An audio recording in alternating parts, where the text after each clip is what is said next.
with Masters in Tax, cybersecurity expert, and of course, the famous trial lawyer Milton Grimes from LA, famously represented Rodney King, and a lot of other famous cases. But before we get started, Indianapolis, I think next Monday or Tuesday, early voting starts. I think it's Tuesday because Monday is a holiday. And don't forget that every election is important. And we have a person who's a right-wing type person who's running for mayors and doing all kind of commercials to make him seem like he's a great candidate, but he's not. He's a flawed candidate. And let's stick with Joe Hawk said. He's been doing an outstanding job. And last week, I brought on the deputy chief of police and our prosecutor. And the reason that was important, I wanted to highlight one of the battles that I've faced in this city since the 80s. I started representing the police department, minority officers, back in 1986. It started because we like diversity within the police department. And a lot of people may have forgotten about this, but those mass violent directed towards many African-American that were not punished. There was 1,200 people in the Marion County Jail, 1,148 were Black males. So we had some really significant problems that needed to be addressed by the community. And we take that for granted today, but that was under Republican leadership. And so now we have the most racially diverse leadership team in the police department ever. We had some criticism, I know, about our police chief, but 40% of the officers now are African-American in terms of the leadership role, sergeant, lieutenant, and captains, and deputy chief. So that's something to celebrate. I know that we have an issue with crime, but that's something that is in all the communities. I want to make everybody aware. Crime is something that's tied to the issues of guns. And we don't control the state legislator who allows gun to proliferate our community. So don't forget that. Don't confuse the issues, folks. Now, also, our call-in number is 833-653-3529. 833-653-3529. Okay, Counselor, we had another mass shooting in America at Morgan State this week. Start off, this gun violence has become a political issue everywhere.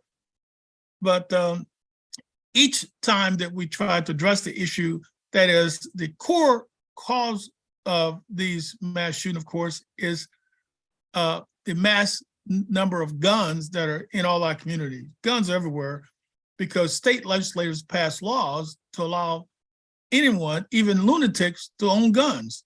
And that's a problem, particularly here in our city of Indianapolis and across the country. But Attorney Banks, you get a chance to watch that horror show at Morgan State where 5 people got shot. And I noticed yesterday they posted a reward of $9,000. I'm trying to think, how is it possible that they did not see these people and part of it was captured on video? Good morning, Attorney Lee, and thank you for having me. And first, let me just say that your guest last week were just spot on in their remarks. And there are clearly too many guns in our communities. Yes, I did hear about the shootings at Morgan State University, that no one has been apprehended. And interestingly, and this would take a whole program just to talk about artificial intelligence just in general, but artificial intelligence is currently being used in policing, and it can reduce crime potentially by 30 to 40%. Interestingly, less than 1% of camera records, because you mentioned, why nobody saw anything, why there's no, video camera evidence, but less than 1% of camera records are currently being used to address crime in our communities. And of course, those records can flag professional and unprofessional conduct of police officers. And it's been determined that the use of AI can help reduce the use of force by 30 to 40%. There are applications and platforms that can provide a report, of the video, and they can examine every second of the interaction. So I don't know where those systems were at Morgan State, but we're seeing an epidemic of crime across our nation. I'm just looking at some headlines from Chicago recently. 16-year-old charged with robbery, robbing woman at gunpoint. Illinois man charged with 4 robberies. 2 in custody after their stolen car crashes. And so we're seeing here in Chicago, while there might be, by some statistics, a decrease in actual homicides, we're seeing an exponential increase in armed robberies, and many times by young people, teenagers with high-powered guns. And we're seeing robberies and carjackings and multiple incidents in a given day. So it truly is an epidemic Attorney Grimes, in our nation today. Yeah, Attorney Grimes, you've been a tremendous defense lawyer throughout your stellar career, but what is the issue in terms of identification of these assailants? Is there a problem with people not want to talk to police officers to rat out the person who commit these crimes? Is that a problem? Well, it surely will not help capture the offenders of the use of guns. As I spoke before the program started, I was with a client yesterday who said, I got one to tell you. I said, what? He said, well, I was with some friends yesterday and OG got to arguing with a youngster and said, you're out of line, man. You need to correct yourself. One word led to another. Youngster said, well, man, I got a right to speak too. And the OG shot him 8 times, killed him. I said, I didn't hear about that. He kind of laughed. He said, ain't nobody talking about that, man. It just happened. And so there is even now with the young educated people, college students, they don't want to be labeled as a snitch. And there may be some reasons other than just some code or like the blue code among the cops or the blue line or whatever it's called. They may be afraid, that a family member may be harmed or a loved one may be harmed or they may be harmed if they snitch, because it's not unusual for retaliation to occur if you give information to the police. So I think that is an increasing problem. But getting back to the number of guns in the communities,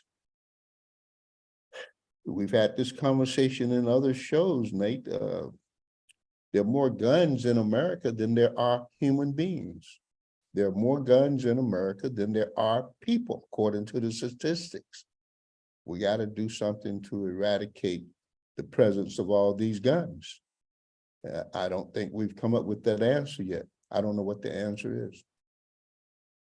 Well, from a statistical standpoint, we had the highest increase in mass shooting occurred after the Obama presidency and then during the Trump years. It's like triple almost in terms of mass shooting.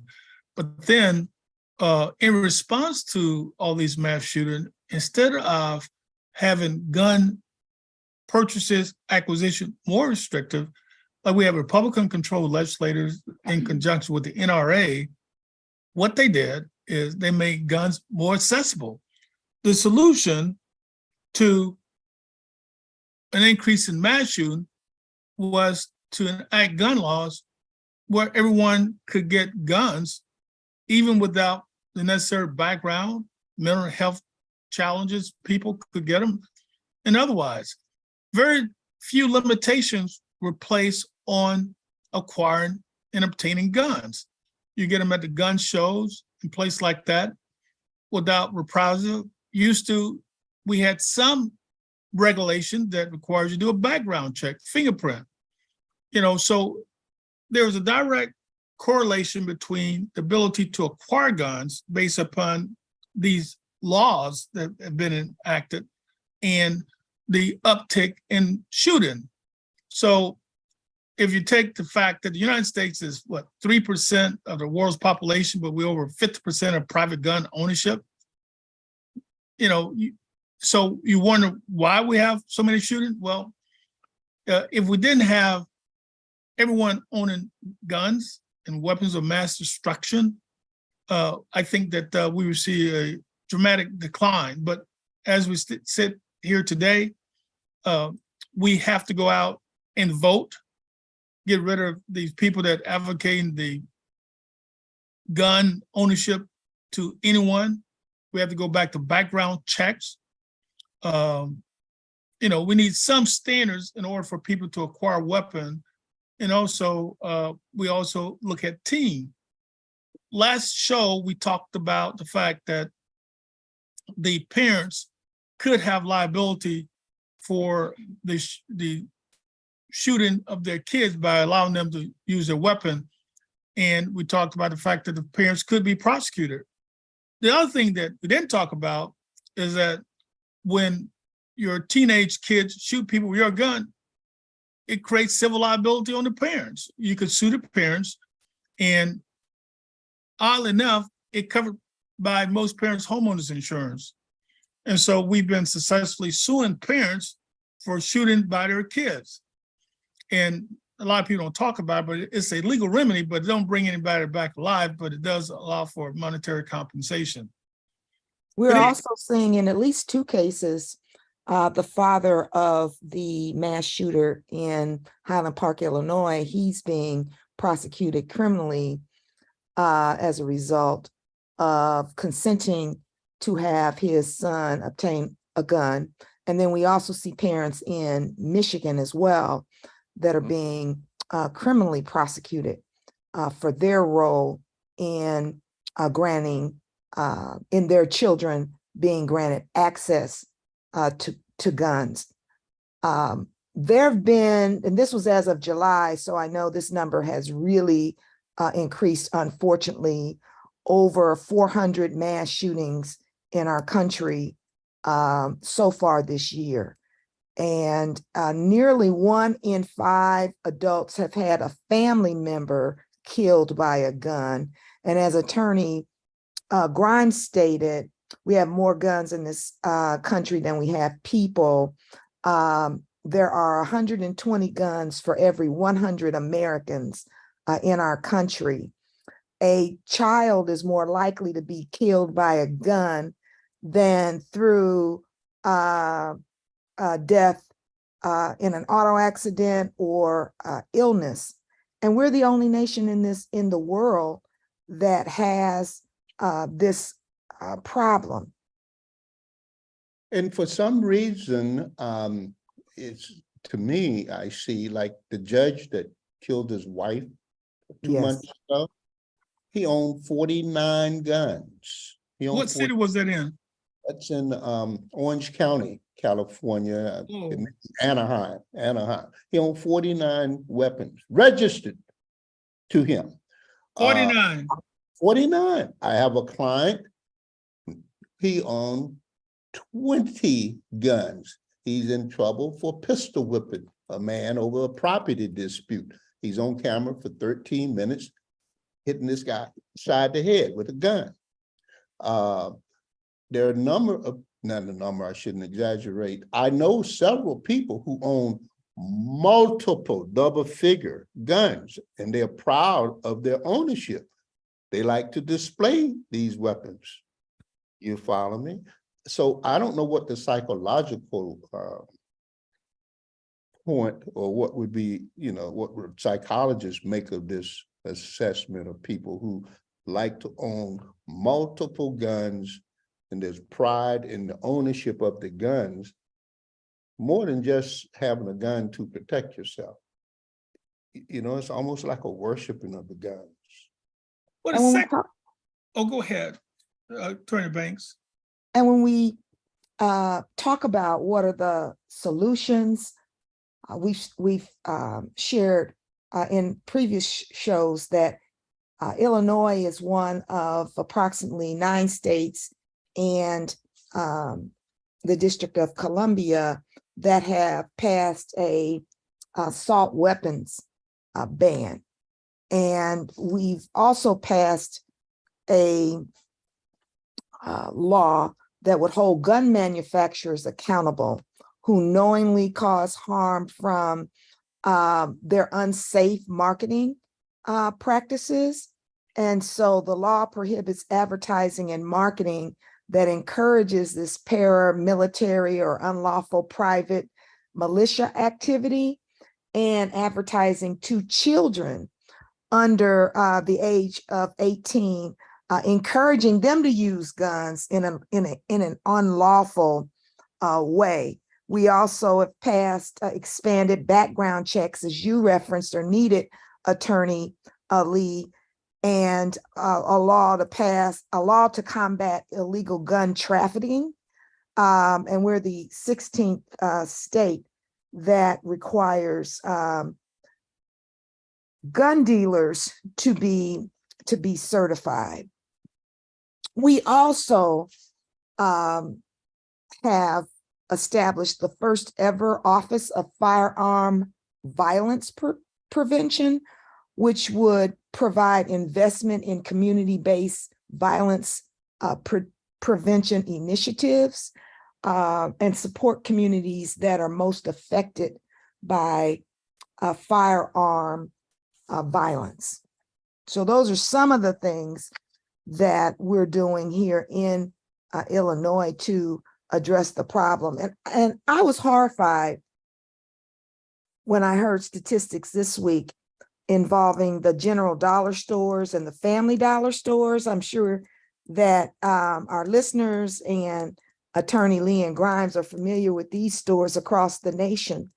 Over the last several years, there have been over 400 shootings at these retail establishments and over 100 deaths resulting from shootings at the general dollar store. And so you have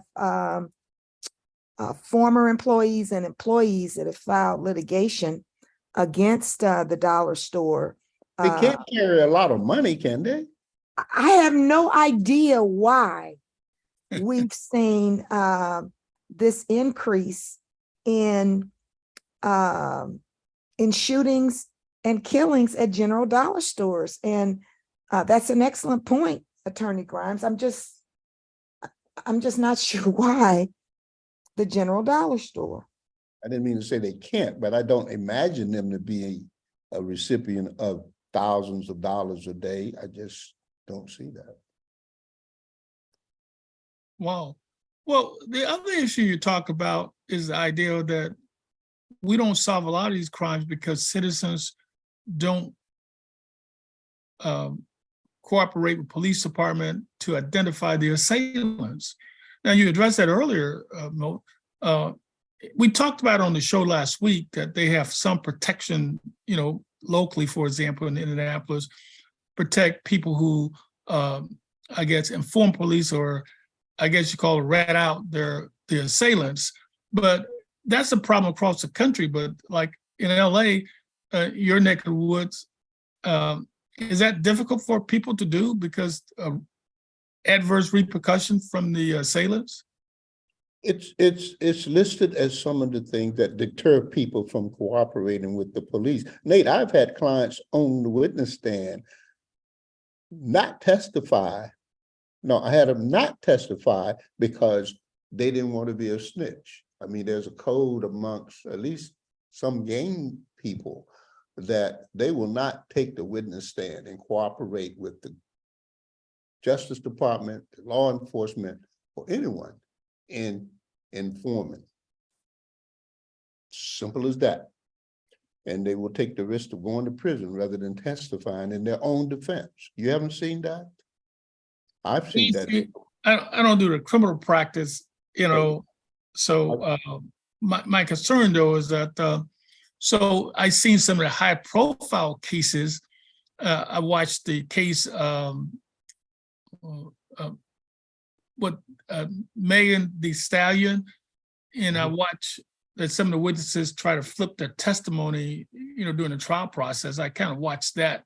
He was still convicted, of course, because somebody got shot by somebody, and there's only a few people. So to me, it wasn't a complicated case, even though, I was thinking to myself, how they think they're going to win a case when there's about 4 or 5 people involved. Somebody got to be the shooter in the group. They're inside of a SUV or something, and somebody gets shot. I'm thinking, but in any event, I saw that they convicted him and sent him with Tory Lanez to prison. But I thought that in that case, one of the key witnesses tried to flip on the prosecution or something. Why did they try to flip? It's just they realized or something happened to let them understand that you got loved ones and you yourself could be harmed if you cooperate. It's terrible. Hey, we had Attorney Banks, we had a significant departure from norm this week in the United States House of Representatives. For the first time in American history, the Speaker of the House, Kevin McCarthy, was voted out of office. Matt Gaetz, his adversary, Republican, right-wing theorist from Florida, led a group of Republicans who were disgruntled with Kevin McCarthy, basically say he was a chronic liar to everyone. And then he went on TV and trashed the Democrats. And I'm thinking, that's got to be done. So they were upset. The Democrat went along with the Republican, get rid of Kevin McCarthy. But throughout his leadership, I just thought that he was probably the weakest Speaker of the House that we've had during my lifetime. He went on the floor after the January 6th of last year, and he talked accurately as the carnage caused by the Trump in his message. And then a few weeks later, he's down there sucking up to Trump and just completely reversed himself, spineless. And so a person with those leadership qualities shouldn't be in a leadership role. It's bad for the House, bad for America. I don't know, do you guys follow that story or not this week? Absolutely. We watched Matt Gaetz file a motion to oust the Speaker of the House, Kevin McCarthy, and successfully done so. It's the first time in 100 years that such an attempt was made to vacate the Speaker's position. And this was not surprising to me, given McCarthy's deal with the far right to actually even become Speaker of the House in the first place. He agreed that only one member could move to vacate his position. Initially, he was trying to negotiate 5. Actually, 8 voted to oust him from that position. And you're absolutely right, Attorney Lee, that initially Kevin McCarthy spoke out against and critical of former President Trump's involvement in January 6th insurrection, but then he totally flip-flopped, a few weeks later. Okay, Mari, come on. He actually flip-flopped a few weeks later when he went down to Mar-a-Lago to be, I guess, anointed by former President Trump. It's shameful. Okay, Imhotep, you had a question or comment today, sir. Go ahead. Imhotep? Okay, Brother Nate. How you Can you doing, hear me? sir? Yeah, we All get right, how you doing? Attorney Grimes, Attorney Banks, appreciate you all. We appreciate everything. That was a good analysis about this gun issue going on here. First and foremost, I want to give credit to our local prosecutor. I don't know if you all have heard the case. I read about it a couple of days ago. I'm sure Nate knows, and he'll bring it up to speed. And then I read this morning that they dropped the charges. We got 2 individuals arrested with Indiana's new 25-foot buffer law for police for filming. One in South Bend, which the ACLU has filed the lawsuit against, and they're stating that many states have struck down those statutes. And then we had a black woman arrested here in Lawrence the other day. She was originally, I don't know how you measure 25 feet if you ain't got a tape measure, but I'm a scientist. But so we'll say that they said that she was 25 feet, then she came and encroached. They arrested her, charged her with a level 5 felony at first, obstruction and stuff. It got down to Marion County, and Prosecutor Mears and everybody dropped the charges immediately, stated that they think these are unconstitutional laws and they wouldn't be pursuing them. So going back to your pretense about voting again, voting matters. Prosecutor Mears wouldn't be here without voting. We appreciate the change that he made. Leads me to the venture fund in Georgia and the 2-1 decision from the appellate court down there holding up any applications. Attorney Banks, I'm sure that's near and dear to you. It's near and dear to all of us because we don't want discrimination anyway. Kings say injustice anywhere is a threat to justice everywhere. So that was a horrible decision, and voting matters because Justice Robert Luck and Andrew Bashir of the majority were Trump appointees. And so when you talk to young people, and they listen to Sexy Red talking about she loves Trump and Trump is loved in the hood. I don't want to beat her up, but we've got to educate young people and realize what these decisions are. They don't have a clue about the judiciary. They don't understand that 2-1 decision, how critical that decision hurts black people and black women, and they can swell to the largest population. So how do we get them to understand and look past the stimulus check, which wasn't his, or look past this flair that he doesn't have?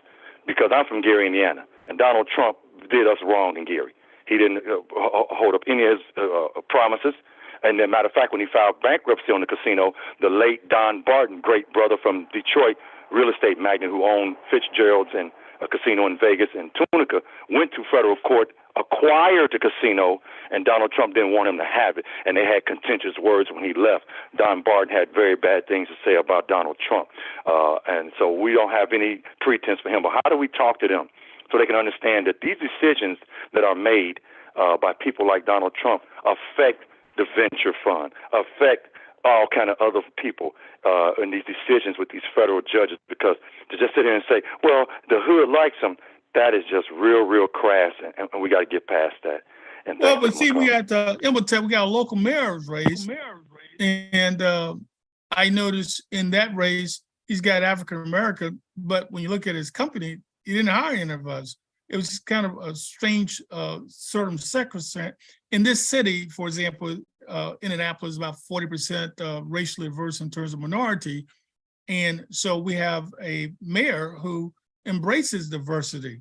So I'm afraid that a lot of people don't recognize the fact that if they don't hire us to be part of the government structure, then you don't have a say in how things are done. Yeah, we have problems in the city like any other city, but I need for you to make sure that you go out and vote for the mayor and the team of Democrats.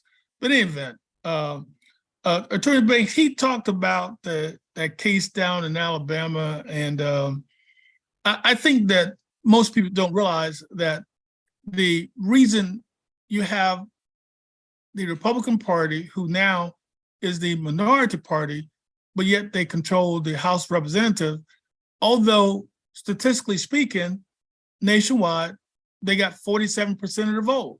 The Democrats got 53%. And they control a lot of these state legislators because of the process of gerrymandering. They would take very strategic maps, and what they're doing is that the politician are selecting the voters instead of voters selecting the politician. It's just a crazy set of facts. It's a strategy that's been employed, and unfortunately, it's been very successful and through different parts of the country. We have some of the same issues here in Indiana. The politicians select judges, whereas in Marion County, they select judges. We used to have the citizens that had that right, not anymore. So we see that occurring in a lot of different places. Absolutely, Attorney Lee. And what we're seeing is that the Republicans can't win national elections. And so they're resorting to these anti-democratic efforts. There's a book that depicts what our current situation is, I believe, in here in the United States. And the title of this book is Tyranny of the Minority. So these anti-democratic efforts are being spearheaded in states such as the voter suppression laws, voter ID laws, this hateful rhetoric, which is intended to divide communities. You're seeing the gerrymandering that you just referenced. For example, in Alabama, after the Supreme Court, in a surprising decision, because you'll recall in the Shelby versus Holder case, that the Supreme Court effectively eviscerated the Voting Rights Act. But recently, this year, in a 5-4 decision authored by Justice Roberts, and also included in that 5-4 count, Justice Kavanaugh, the Supreme Court ruled that Alabama's congressional map likely violates Section 2 of the Voting Rights Act. And Section 2, you'll recall, prohibits discrimination based on race or color. In Alabama, there were 7 districts and only one majority district. And so the federal district court in Alabama ruled that the map needed to be redrawn to include at least a second minority district. And so following the Supreme Court's decision, the legislature went back and drew the same map. They refused to comply with a U.S. Supreme Court decision. And so the federal district court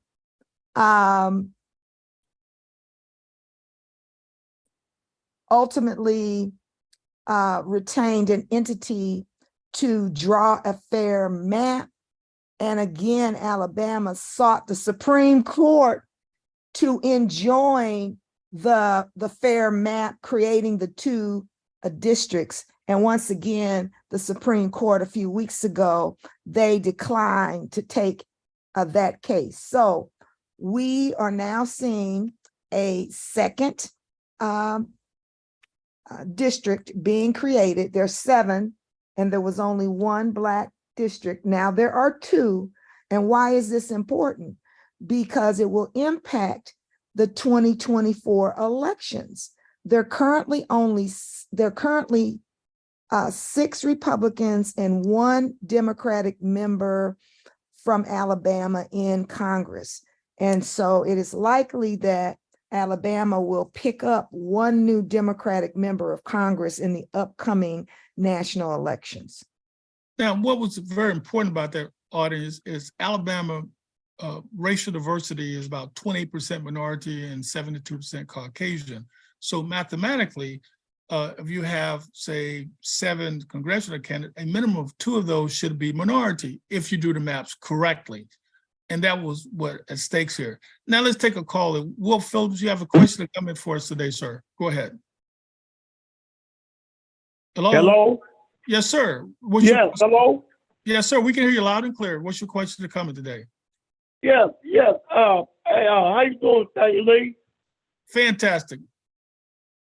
Yeah, my comment, I've been watching the news, and I think that, can you educate our people that when the police is doing their duty, to arrest people, now they got to stand 25, they got to give the officer 25 feet. Because if the officer tell them to stop and stand, give them 25 feet.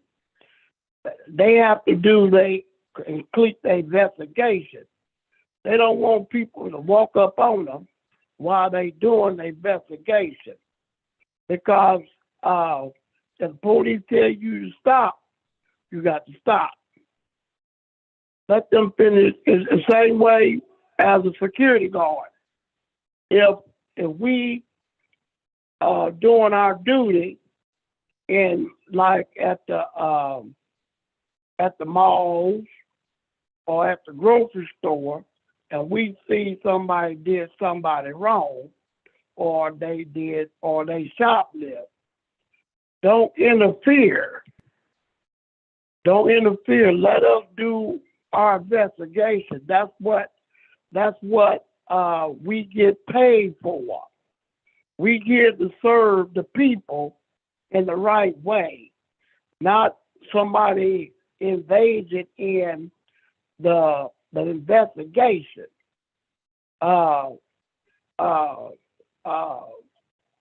That's how we gonna complete our investigation in the right manner. Where when we write it up and give it to the prosecutor, as we want to make sure that our stuff is right. Okay. We tell people to stop.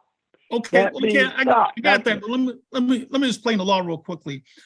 Indiana law makes it a misdemeanor for a person to knowingly or intentionally breach a 25-foot perimeter of law enforcement officer of a crime scene after being ordered to stop or remove themselves. So in other words, it got two components. One, it's got to be a crime scene, and two, the officer has to make a contention for officer safety that he wants you to be more than 25 feet away. So it's a two-step component.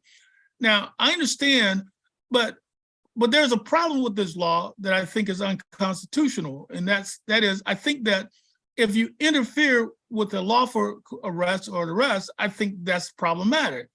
But I think that what people are concerned about is that they have a right to videotape these officers' arrests. And I think it's important for consumer and the public safety.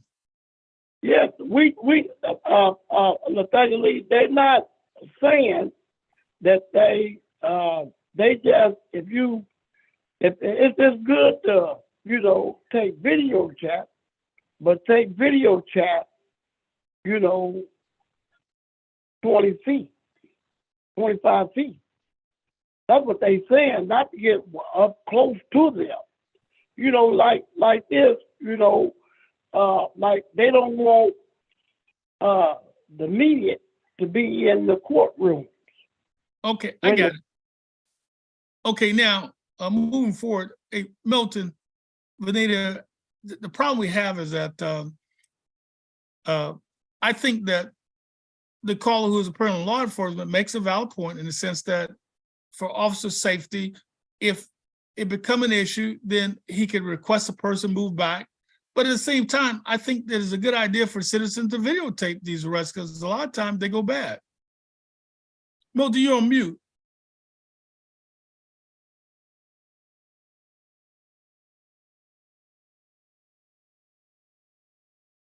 Hey, Milton, you're on mute. I can't repeat the statement I just made, but in the George Floyd situation, do we think that a citizen has a right to step in and intervene physically in the saving of a man's life, similar to George Floyd situation? Well, there's a problem. They cannot, because the officer could arrest them or use deadly force if he think his life is in jeopardy. So the only thing you can do watch a man die. Well, that's the problem. And that's why I think that citizen in the George Floyd case proved why it's necessary to videotape. Now, in that case, they were less than 25 feet away from the death and the crime committed by the officers, and the officer's safety. What I saw, now I wasn't there, but the video I saw, they were all peaceful people just videotaping. Even the young kids were videotaping on their cell phones. And I thought that but for the videotaping of the George Floyd murder, it would have been a stain on American democracy.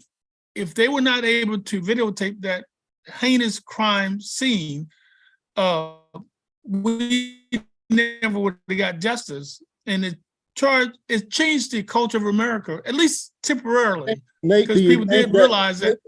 Nate, I hear all those beautiful words, but do you think that a citizen would have a right to throw a brick or a rock at those officers who's killing the man in their presence?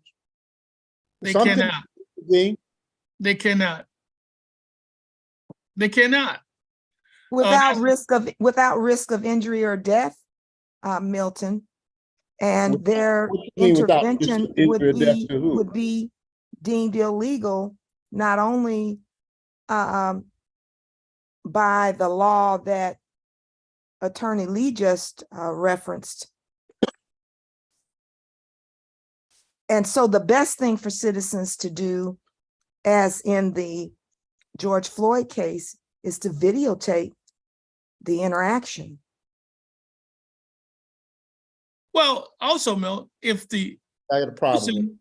If the person threw a brick at a police officer, that's considered a deadly weapon. That may justify the use of deadly force of the officer. And guess what? Absolutely. Based on Dave versus City of Indianapolis, he's immune from suit.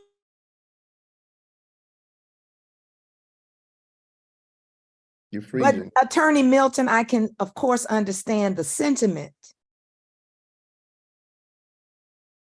If you're the person that's being killed by the police officer, I think that you'd have a different opinion, that the citizens should have a right to intervene in the killing of a suspect, an innocent and unarmed suspect. I'm just putting it out there. We're freezing up. Yes, Attorney Lee is frozen.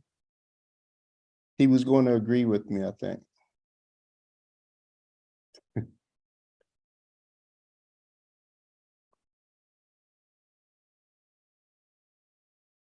I think it's to be a terrible thing to live with the rest of your life, Vanita, if you watch anybody be killed by anyone else, whether it's the police or someone else, and you don't do something to try to intervene and save that person's life.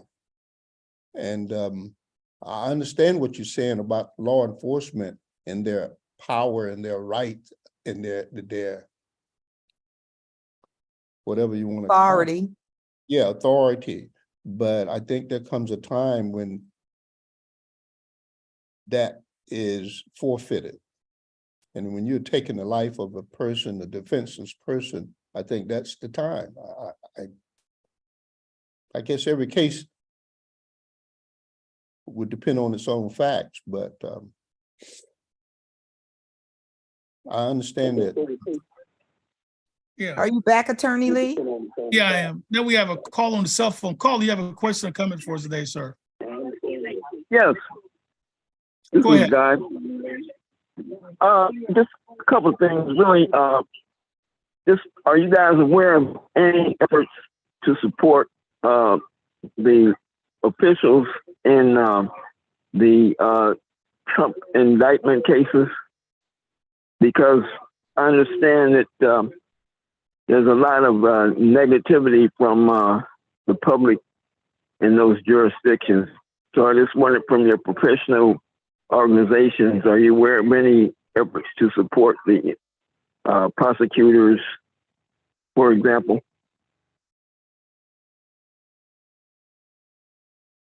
Well, the first case, that's the case that's pending now, is in New York, but it's a civil fraud trial. Yes. But the allegation that I watched part of the trial and I watched part of the transcript, it has to do with the fact that the valuation of assets. So when you buy a home, for example, they make you bring your driver's license, your tax returns, and your earnings statement, things like that. So when you make that application, you do it for the potential to be prosecuted is information you give is not accurate. And unfortunately, one of my clients made an application for a mortgage. For a single act of fraud, he got 42 months. 42 months for a single act of fraud of misrepresent his income. And he had earned income in the year before, but not the income in the year he made the mortgage application. So he changed the year of his earnings. And for that, he got 42 months. Now, the thing that they're dealing with Donald Trump looked like he did it in like every transaction. So, and I was thinking about that. I mean, a single isolated incident, I had a former client get 42 months in federal penitentiary, 42 months. And I watched the same thing with Trump that I'm thinking, okay, and he was not charged with a crime. And so I don't know, I can't vouch for the prosecutor in Manhattan or New York as to why they did not charge him with a crime for the numerous mortgage fraud, but the civil fraud judge has already determined that he committed fraud in an earlier ruling on what is, I guess, a motion for partial summary judgment. And so the problem is that that's pretty devastating type of ruling because they're going to have a receiver appointed to control property. And so this is going to be a really fascinating case because I've never seen anything like that in America politics before. You know, you got a twice impeached guy who's leading the Republican Party. He got 90 plus indictment for felonies. He tried to overthrow the federal government. You know, so it's just a crazy set of facts. And unfortunately, there's a large percentage of the population, at least 30% of the population, believe very strongly in this person as a candidate for president next time. It's shocking. What were your second? Yeah, go ahead. And to the caller's point, the vitriolic, hateful, intimidating rhetoric that Trump is hurling at the New York Attorney General, Letitia James, and the judge need to be rejected by everyone. We should not normalize this kind of behavior, and in my opinion, racist and hate speech. Has the judge put a gag order on that now, Vanita? A limited gag order. The judge issued a limited gag order on the former president from making any false statements regarding his staff. Yeah.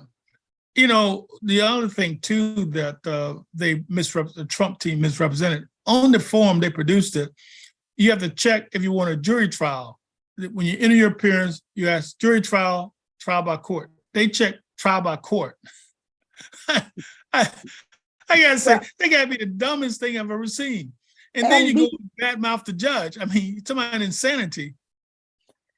Well, as you know, there's no right to a jury trial in a civil suit. One may be requested. It's my understanding that Attorney General James requested a trial by judge, but Trump's team could have requested a trial by jury. Now he's claiming that he wants one, but the judge really criticized these lawyers for making frivolous arguments in this case. One of the points I wanted to raise was when we talk about the fraud on these insurance companies and banks, from my perspective, they had a duty to investigate and do due diligence with respect to these applications for loans.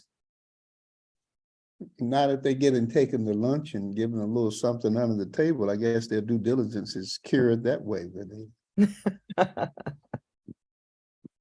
Or spend the weekend at a private resort with the trimming. Yeah. You know, it'd be interesting. I know on that one loan that Manafort, the people in your city of Chicago, they got bit by that loan they gave to him. That was really a bad loan. And, but you don't see a lot of repercussions that being directed towards the lenders for what they did, which is interesting. You know, but there has been some fallout because I saw he lost the golf course there in New York City because of that. And all the property he does, one of the most glaring things is his valuation of golf courses. For tax purposes, he would say they're worth $5 million. For financial reasons, they'd be worth about $100 million. Now, I'm exaggerating the type, but the point I'm making is that it's just astronomical as to how they dealt with finances and get away with it. You know, it's just the most amazing thing. And but he asserted that his golf course in Mar-a-Lago would sell for over $1 billion. And then of course he overvalued